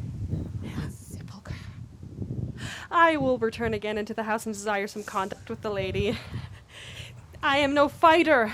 I've heard of some kind of man that puts quarrels purposely on others to taste their valor. Be like this man of this quirk? No, sir. His injury arrives from a very competent injury. And back to the house you shall not, unless you undertake that with me with as much safety as you might answer him. So therefore, on and give him his desire. You must go or strip your sword naked. For meddle you must, that is certain. Or forswear to wear iron about you. This is uncivil as it's strange. I beseech you, do me the courteous office as to know what my offense to him is. It is something of my negligence, nothing of my purpose. I will do so. Fabian, dear, stay with this gentleman until my return. I pray you, friend, do you know of this matter? I know the knight is incensed against you, even to a mortal arbitrament, but nothing of the circumstance more. I beseech you, what manner of man is he? Nothing of that wonderful promise, to read him by his form as you would like to find in the proof of his valor. He is indeed, sir, the most skillful, bloody, and fatal opposite you could have possibly found in any part of Illyria. Will you walk towards him? I will make your peace with him, if I can. I be much bound to you for it. I'm one that rather go with Sir Priest than Sir Knight. I care not who knows of my metal. He is the very devil. I've never seen such a farrago. I had a pass with him, rapier, scabbard, and all, and he gives me the stocking with such a mortal motion, it's inevitable. And on the answer, He pays you as surely as your feet hit the ground they step on. They say he was a fencer to the Sophie. Pox on it! I'll not meddle with him! Oh, he'll not be pacified now. Fabian can scarce hold him yonder. Oh no, plague on it! If I'd known he was so valiant and so cunning in fence, I'd have seen him damned, and I'd have challenged him. Let him let the matter slip, and I'll give him my horse. I'll make the motion. Stand here. Make a show of it. This will end without the perdition of souls. Oh, how merry I'll ride your horse as well as I ride you. I have persuaded him the youth is a devil. He is as horribly conceited of him, and pants and looks pale as if a bear at his heels. I'm sorry, sir, there is no remedy. He will fight you for oath's sake. But he hath better thought himself of his quarrel, and now finds it scarcely worth talking about. So draw, in supportance of his vow, he protests he will not hurt you. God defend me. A little thing would make me tell them how much I lack a man. Give ground if you see him furious. There is no remedy, Andrew. He will fight one bout with you for honor's sake. He cannot by the duello avoid it. But he has promised me, as a soldier and a gentleman, he will not hurt you. Oh, pray God he keep his oath. Come on, do I it! assure you it is against my will.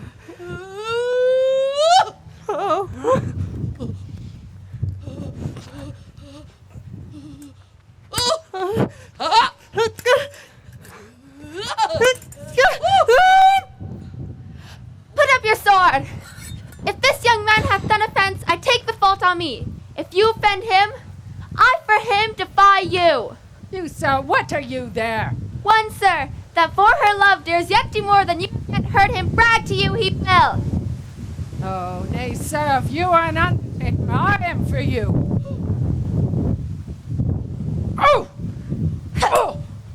Oh! Oh!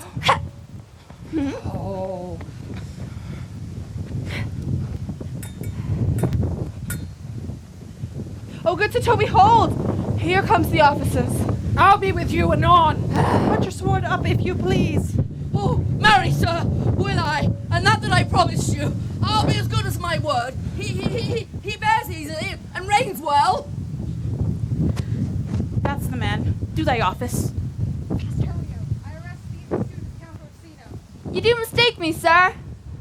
No, no jot. I know your favor well, though now you have no sea cap on your head.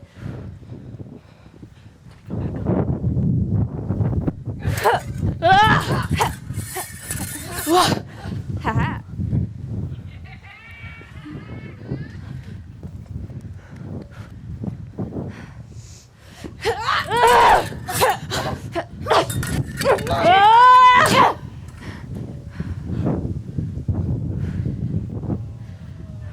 Take her away. She knows I know her well. I must obey. This comes without seeking, but there's no remedy. I shall answer it. What will you do now my necessity makes me to ask you for my purse? It grieves me much more what I cannot do for you than what might befall myself. You stand amazed, but be of comfort. I must entreat of you some of that money. What money for the fair kindness you've showed me here, and being prompted by your present trouble, I'll lend you something out of my low and lean ability. My having is not much. Hold, I'll make division for my present with you. Here's half a coffer. Will you deny me now? It's possible that my deserts you can lack persuasion. Do not tempt my misery, lest it make me so unsound a one as to upbraid you with those kindnesses that I have done for you. I know of none, nor do I know you by voice or any feature. Oh, heavens themselves! Come, miss, away. Let me speak a little. This youth that you see here, I snatched one half out of the jaws of death, relieved him with such sanctity of love, and to his image which we thought most venerable worth did I devotion. What's that to us? The time goes by. Away! But oh, how vile an idol proves this god! Thou hast, Sebastian, done good feat your shame! In nature there's no blemish but the mind. None can be called deformed but the unkind. Virtue is beauty, and the beauteous evil are empty trunks, oh, flourished by the devil! She grows mad. Come away with her. Come. Lead me on! Methinks her words of such passion fly that she believes herself. So do not I. Prove true, imagination, oh, prove true, that I, dear brother, have been ta'en for you. She named Sebastian, I, my brother, yet living in my glass. Such and so in favor was my brother. He went still in this fashion, color, ornament, for him I imitate. Oh, if it prove, tempests are kind, and salt waves fresh enough. What a paltry and dishonest boy. More a coward than a hare. His dishonesty shows in denying his friend and leaving her in necessity. And as for his cowardship, well, ask Fabian. A coward, a most devout coward, religious in it. Slit! I'll after him and I'll beat him again! Oh, yes. Cuff him gently, but never draw thy sword. Oh, yeah, I do that.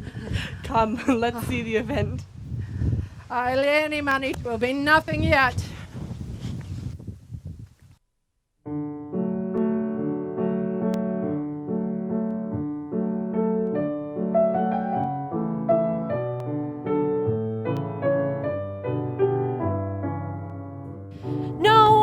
I do not know you, nor I am not sent to you by my lady to bid you come speak with her, nor your name is not Master Cesario, nor this is not my nose, neither. Nothing that is so is so. I prithee, vent thy folly somewhere else. Thou know'st not me. Vent thy folly. He has heard that word of some great man, and now applies it to a fool. Vent thy folly. Shall I vent to her that thou art coming? I prithee, depart from me. There's money for thee. If you tarry longer, I shall give worse payment.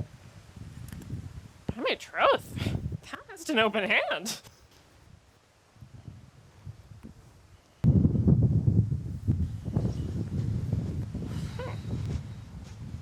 Thank you. So, sir, shall we meet again?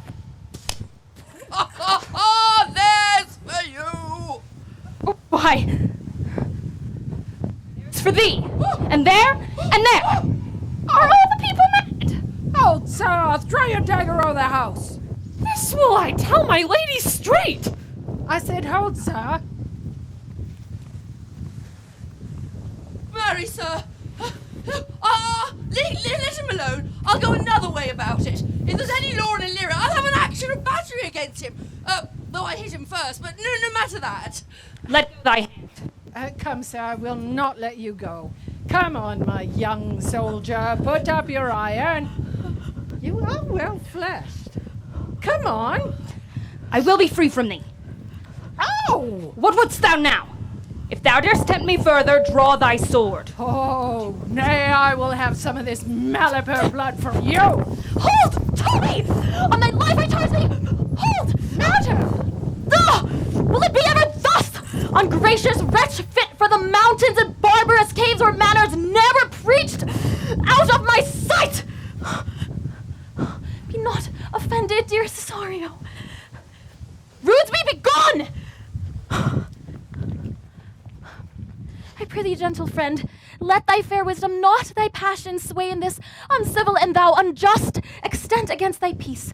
Go with me to my house, and hear there how many fruitless pranks this ruffian hath botched it up, that thou thereby mayst smile at this. Thou shalt not choose but go, do not deny. Oh, beshrew his soul for me! Oh, he started one poor heart of mine in thee. What relish is this?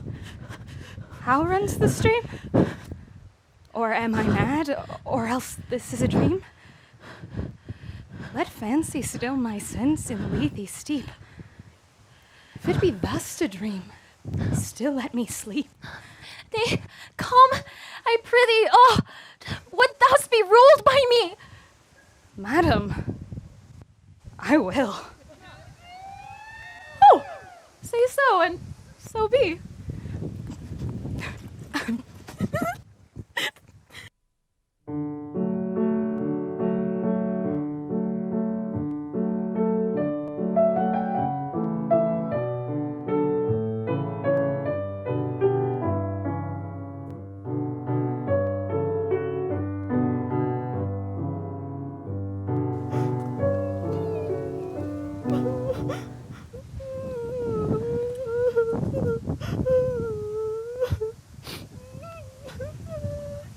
Nay, I prithee, put on this gown and this beard.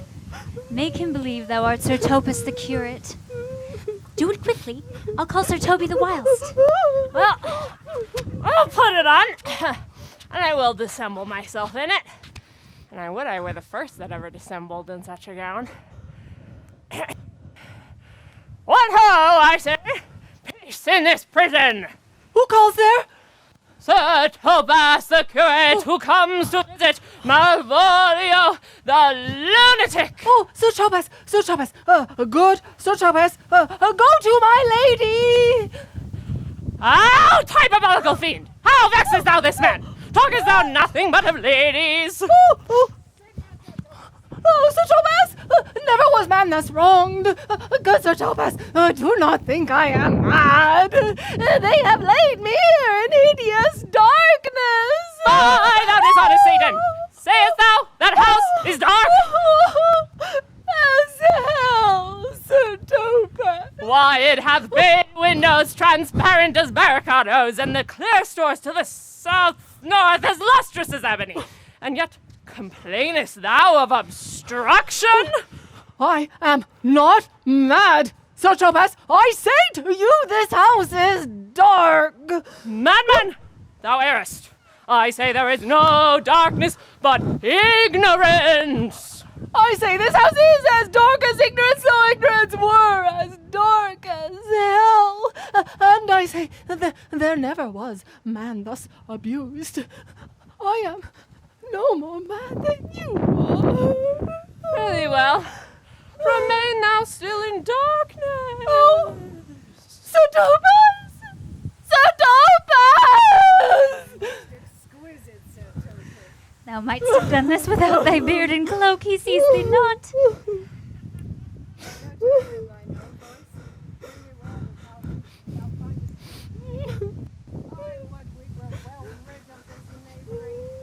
If he can be conveniently delivered, I would that he were. I am so foreign friends with my niece that I cannot with any safety pursue this sport to the upshot. I'll come by and by to my chamber. Hey, Robin, jolly Robin, tell me how thy lady does. Fool! Master Malvolio! Aye, good fool! Master, how fell you besides your 5 wits? Fool! There never was a man so notoriously abused. I tell thee, I am as well in my wits, fool, as thou art! But as well? Then you are mad indeed if you be no better in your wits than a fool. They have here propertied me. Keep me in darkness. Send ministers to me, asses. And do all they can to face me out of my wits. Shh! Advise what you say. The minister is here. Malvolio! Malvolio! Thy wits the heavens restore. Endeavor thyself to sleep and leave thy vain bibble-babble. Oh, Sir Topaz? Maintain no words with him, good fellow. Who, I, sir? Not I, sir. God be with you, good Sir Topaz. Marry, amen. I will, sir, I will. Fool! Fool! Fool, I say! Alas, sir, be patient. What say you, sir? Good fool, help me to some light and some paper. I tell thee, I am as well in my wits as any man in Illyria. I'll help you to it, but tell me true. Are you not mad indeed, or do you but counterfeit? Oh, believe me, I am not. I tell thee true. Nay, I'll ne'er believe a madman till I see his brains. Oh! I'll fetch you light and paper and ink. Oh! Fool! Unrequited in the highest degree! I prithee be gone! I am gone, sir. No.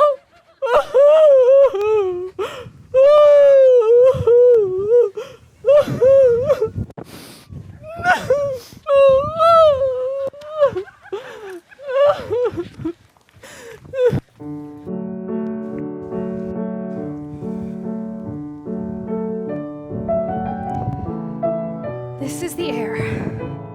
That is the glorious sun. This pearl she gave me, I do feel it and see it. And though 'tis wonder that enwraps me thus, yet 'tis not madness. Where's Antonio, then? I could not find her at the Elephant, yet there she was. And there I found this credit that she did range the town to seek me out. Her counsel now might do me golden service. Soul disputes well with my sense that this may be some error, but no madness.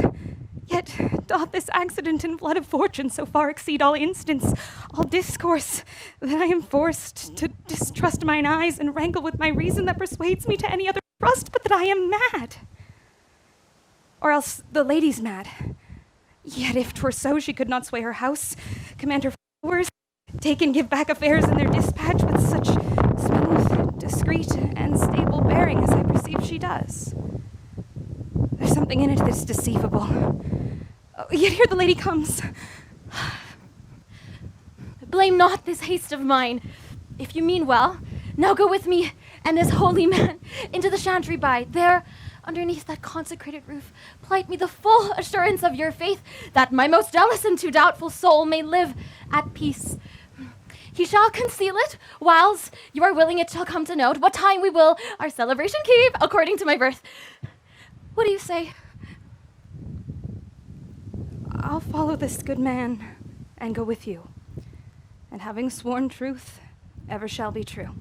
Then lead the way, good father, and heaven so shine that they may fairly note this act of mine!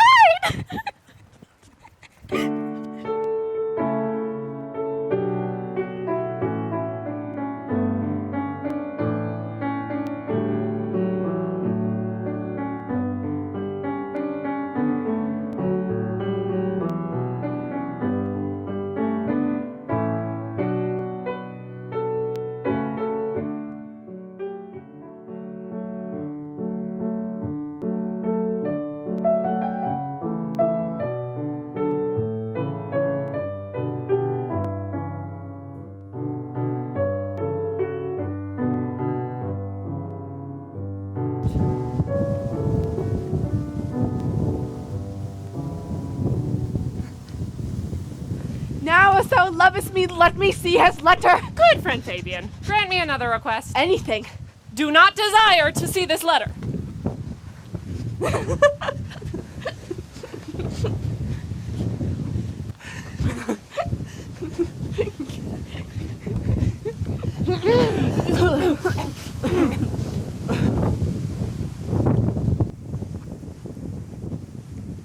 Belonging to the Lady Olivia, friends. Aye, sir, we are some of her trappings. I knowest thou well. How dost thou, my good fellow? Truly, sir, the better for my foes and the worse for my friends. Just the contrary, the better for thy friends. No, sir, the worse. How can that be? Marry, sir, they praise me and make an ass of me. Now, my foes tell me plainly I am an ass, so that by my foes, sir, I profit in the knowledge of myself, and by my friends, I am abused. Why, this is excellent. By my troth, sir. No, though it please you to be one of my friends. Coin, right? The second coin. Thou shalt not be the worse for me. There's gold.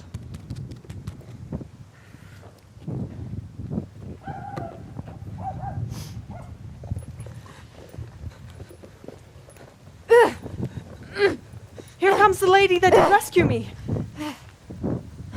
That face of hers I do remember well. Yet when I saw it last, it was besmeared as black as Vulcan in the smoke of war. A bobbling vessel was she captain of. for shallow draught and bulk unprizable, with which such scatheful grapple did she make with the most noble bottom of our fleet, that very envy and the tongue of loss cried fame and honor upon her. What's the matter? Orsino, this is that Antonio that took the phoenix in her fraught from Candy. This is she that did the tiger board when your young nephew Titus lost his leg. Here in the street, desperate of shame and state, in private bramble did we apprehend her. She did me kindness, sir, drew on my side, but in conclusion put strange speech upon me. I know not what, 'twas but distraction. Notable pirate, thou saltwater thief, what foolish boldness brought thee to thy mercies, whom thou, in terms so bloody and so dear, hast made thine enemies? Orsino, noble sir, be pleased that I shake off these names you give me. Antonio never yet was thief or pirate, though, I confess, on base and ground enough, Orsino's enemy. A witchcraft drew me hither, that most ungrateful boy there by your side. From the brood sea's enraged and foamy mouth did I redeem. A wreck past hope he was. His life I gave him and did thereto add my love, without retention or restraint. Only in his dedication, for his sake did I expose myself, pure for his love, into the danger of this adverse town. Drew to defend him when he was beset. Were being apprehended, his false cunning, not meaning to partake with me in danger, taught him to face me out of his acquaintance, and grew a 20 years removed thing, while one would wink, denied me mine own purse, which I had recommended to his use not half an hour before. How could this be? When came he to this town? Today, my lord, and for 3 months before. No interim, not a minute's vacancy. Both day and night did we keep company. Here comes the Countess. Now heaven walks on earth. But for thee, lady, thy words are madness. 3 months hath this youth tended upon me. But more of that anon. Take her aside. What would my lord? But that which he may not have, wherein Olivia may seem serviceable. Cesario, you do not keep promise with me. Madam. Gracious, Olivia. Cesario, what do you say? Good my lord. My lord would speak, my duty hushes me. If it be aught to the old tune, my lord, it is as fat and falsome to mine ear as howling after music. Still so cruel? Still so constant, lord. What? Perverseness? You uncivil lady, to whose ingrate and unauspicious altars my soul the faithfulest offerings breathed out that e'er devotion tendered. What shall I do? Even when it please my lord, that shall become him. Why should I not? Had I the heart to do it. Kill what I love? A savage jealousy that sometimes savors nobly. But hear me this. Since you to non-regardance cast my faith, and that I partly know the instrument that screws me from my true place in your favor, live you the marble-breasted tyrant still. And this, your minion, whom I know you love, and whom, by heaven I swear, I tender dearly, him will I tear out of that cruel eye where he sits crowned in his master's spite. Come, boy, with me. My thoughts are ripe with mischief. I'll sacrifice the lamb that I do love to spite a raven's heart with a dove. And I most apt and willing to do you rest, 1,000 deaths would die. Where goes Cesario? After him I love! More than I love these eyes, more than I love my life, more by all mores than ere I shall love wife. If I do frain, witnesses above, punish my life for tainting my love. Me? Detested? Oh, how am I beguiled? Who does beguile you? Who does do you wrong? Hast thou forgot thyself? Has it been so long? Call forth the Holy Father! Come, away! Whither, my lord? Cesario! Husband! Stay. Husband! Husband! Can he that deny? Her husband, sirrah! Oh, my lord, not I! Oh, alas!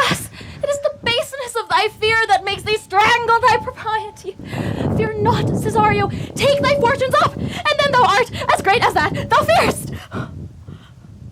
Oh, welcome, Father! Father, I charge thee by thy reverence here to unfold, though lately we intended to keep in darkness what occasion now reveals before 'tis ripe. What thou dost know hath newly passed between this youth and me. A contract of eternal bond of love, confirmed by mutual joinder of your hands, attested by the holy close of lips, strengthened by interchangement of your vows, and all this ceremony of this compact sealed in my function by my testimony, since when my watch hath told me toward my grave I have travelled but 2 hours. Oh, thou dissembling cub! What wilt thou be when time has sowed a grizzle on thy case? Or will not else thy craft so quickly grow that thine own trip shall be thine overthrow? Farewell, and take her, but direct thy feet where henceforth thine and I henceforth may never meet. My lord, I do protest! Oh, do not swear! Have courage, though thou hast little... For the love of God, send a surgeon! Send one to Sir Toby presently! What's the matter? He has broke my head across, and he's given a bloody coxcomb to Sir Toby too! Oh, had I 40 pounds, I were at home! Who has done this, Sir Andrew? The Count's gentleman, one Cesario. I mean, we had him for a coward, but he's the devil incarnate! My gentleman, on Cesario! Odd lifelinks! There he is!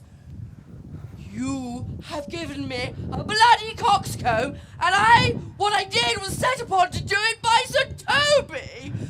Why do you speak to me? I never hurt you. You drew your sword upon me without cause, but I bespoke you fair and hurt you not. If a bloody coxcomb be a hurt, then you have hurt me. I think you said nothing by a bloody coxcomb. Oh, here comes Sir Toby, halting. You can hear more. How now, gentlemen? How is it with you? Oh, that's all one. It's hurt me! Oh, son of his syntax surgeon! Oh, he's drunk, Sir Toby, an hour agone. His eyes were set at 8 in the morning. Oh, then he's a rogue. I hate a drunken rogue. Away with him! Who hath made this havoc with them? Come on, Sir Toby. Come on, we'll be dressed together. I'll help you. Your help? An asshead in a coxcomb. A knave. A thin-faced knave. A gull. Get him to bed and let his hurt be looked to. I have hurt your kinsman, but had it been the brother of my blood, I must have done no less with wit and safety. You cast a strange regard upon me, and by that I do presume I have offended you. Forgive me, sweet one, even for the vows we made each other but so late ago. One face, one voice, one habit, two persons. A natural perspective that is and is not. Antonio! Oh, my dear Antonio, how the hours have racked and tortured me since I have lost thee. Sebastian, are you? Fearst thou that, Antonio? How have you made division of yourself? An apple, cleft in two, is not more twin than these two creatures. Which is Sebastian? Most wonderful! Do I stand there? I never had a brother. I never had a brother, nor can there be that division in me of here and everywhere. I had a sister, whom the blind waves and surges have devoured. Of charity, what kin are you to me? What countrymen, what name, what parentage? Of Messalene. My father was Sebastian. Such a Sebastian was my brother too, so went he suited to his watery tomb. If spirits can assume both form and suit, you've come to fright us. A spirit I am indeed, but am of this dimension grossly clad, which from the womb I did participate. Were you a woman, as all else goes even, I would let my tear fall upon your cheek and say thrice welcome, drowned Viola. My father had a mole upon his brow. And so had mine. And died that day, Viola. Since birth, numbered 13 years. That record is lively in my soul. He finished indeed his mortal act the day that made my sister 13 years. If nothing lets to make us happy both, but this, my masculine usurped attire, do not embrace me until each circumstance of place, time, fortune do cohere, and jump that I am Viola. Which to confirm, I'll bring you to the captain of this town, where lie my maiden's weeds, by whose gentle help I was preserved to serve this noble count. All my occurrences of my fortune since have been between this lady and this lord. So comes it, lady. You have been mistook, but nature to her bias drew in that. You would have been contracted to a maid, nor are you therein by my life deceived. You are betrothed both to a maid and man. Be not amazed. Right noble is his blood. If this be so, as yet the glass seems true, I shall have share in this most happy wreck. Boy, thou hast told me 1,000 times thou wouldst never love a woman like to me. And all those sayings I will overswear, and those swearings I'll keep true to my soul, as doth orbed continent the fire that severs day from night. Give me thy hand, and let me see thee in thy woman's weeds. The captain that first brought me to shore have my maiden's garments. She upon some action is endurance at Malvolio's suit, a gentleman, a follower of the ladies. He shall be enlarged! Fetch him hither! Oh, and yet, alas, now I remember me. They say, poor gentleman, he's much distract. He's here with a letter to you. Would have given it to you today morning, but as a madman's epistles are no gospel, so it skills not much when they are delivered. Open it and read it. Look then to be well edified, as the fool delivers the madman. By the Lord, madam! Oh, now, art thou mad? No, madam, I do but read madness. And your ladyship would have it as it ought to be. You must allow vox. Prithee, read it in thy right wits. So I do, madonna, but to read in his right wits is to read thus. Therefore, prepend, my princess, and give ear. Read it you.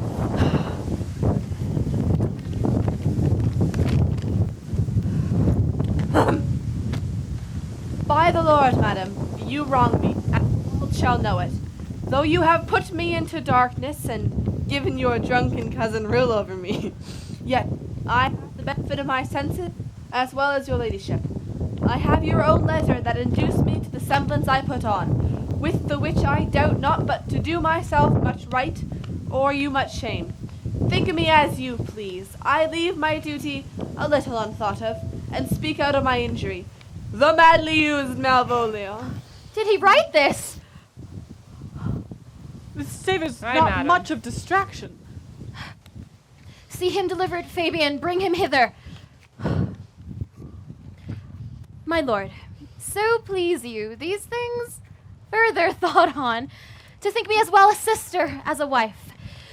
One day shall crown the alliance on it, so please you here at my house and at my proper cost. Madam, I am most apt to embrace your offer. Your master quits you, and for your service done to him, so much against the mettle of your sex, so far beneath your soft and tender breeding.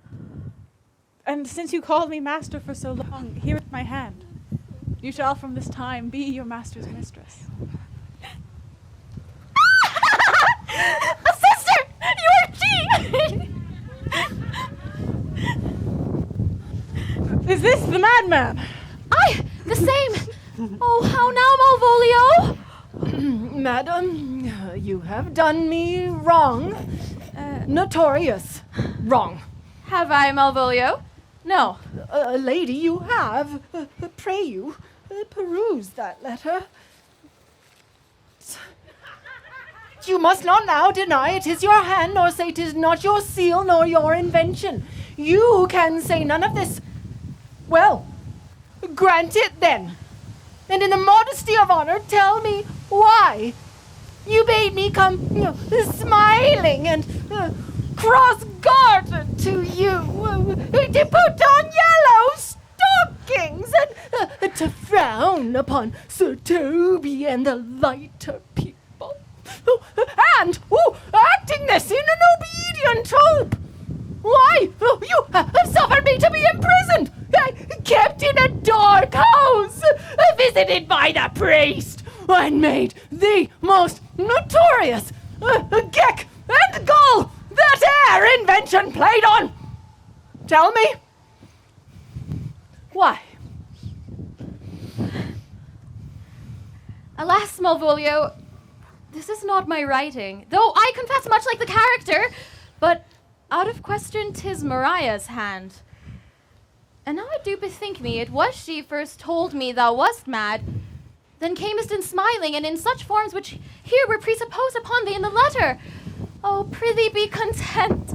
This practice hath most shrewdly passed upon thee, but when we know both the authors and grounds of it, thou shalt be both the plaintiff and the judge of thine own cause. Good madam, hear me speak. I let no quarrel nor no brawl to come, taint the conditions present hour, which I have wondered at.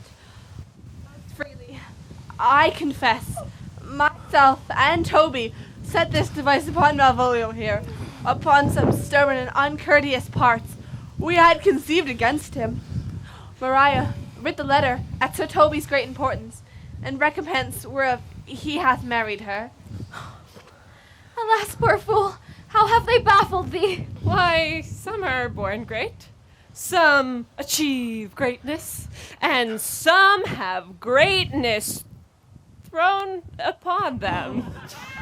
I was one in this interlude, one Sir Topus, sir, but that's a one.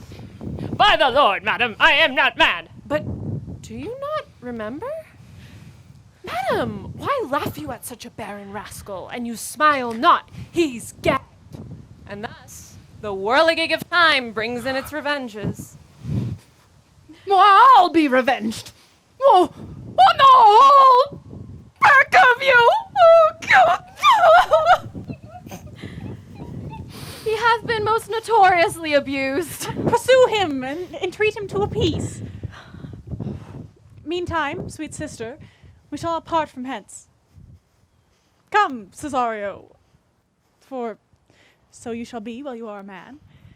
But when in other habits you are seen, Orsino's mistress and his fancied queen.